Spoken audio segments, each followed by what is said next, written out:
জাল দলিল এবং আসল দলিল কিভাবে চিনব? আসসালামু আলাইকুম। আজকের এই আলোচনায় আপনাদের সাথে আছি আমি অ্যাডভোকেট খন্দকার সাবির ইসলাম। লাইফে আমরা কিন্তু বিভিন্ন পারপাসেই দলিল নিয়ে কাজ করি, কিন্তু ম্যাক্সিমাম ক্ষেত্রেই আমরা আইডেন্টিফাই করতে পারি না এর হাতে থাকা দলিলটি আদৌ আসল নাকি নকল। আজকে আমরা জেনে নিই সহজ দুটি মাধ্যম যেটার মাধ্যমে আপনি আইডেন্টিফাই করতে পারবেন আপনার দলিলটি আদৌ আসল নাকি নকল। নাম্বার 1, প্রত্যেকটি রেজিস্ট্রিকৃত দলিলে কিন্তু একটি নির্দিষ্ট নাম্বার দেওয়া থাকে এবং আপনার হাতে থাকা দলিলটির নাম্বার যদি রেজিস্ট্রি অফিসে থাকা বালাম বইয়ের নাম্বারের সাথে মিলে যায় তাহলে দলিলটি কিন্তু ধরে নেওয়া যায় আসল, আর যদি না মিলে তাহলে দলিলটি নকল। নাম্বার 2, প্রত্যেকটি দলিলের পিছনের সাইডে কিন্তু একটি সিগনেচার বা ইনিশিয়াল দিয়ে ডেট দেওয়া থাকে।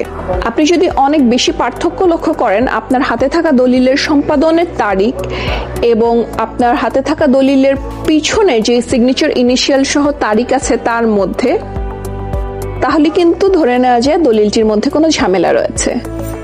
অর্থাৎ দলিল সম্পাদনের তারিখ এবং দলিলের পিছনের যে সিগনেচার এবং ইনিশিয়াল সহ তারিখ থাকবে তার মাঝে কিন্তু ডিফারেন্স নরমালি খুব বেশি হয় না।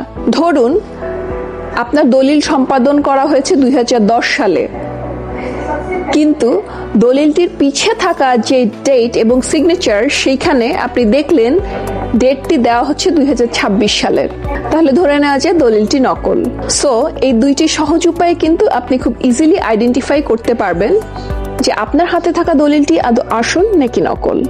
ভিডিওটি যেন হারিয়ে না যায় তার জন্য কিন্তু আপনি চাইলে ভিডিওটি সেভ করে রাখতে পারেন। ধন্যবাদ।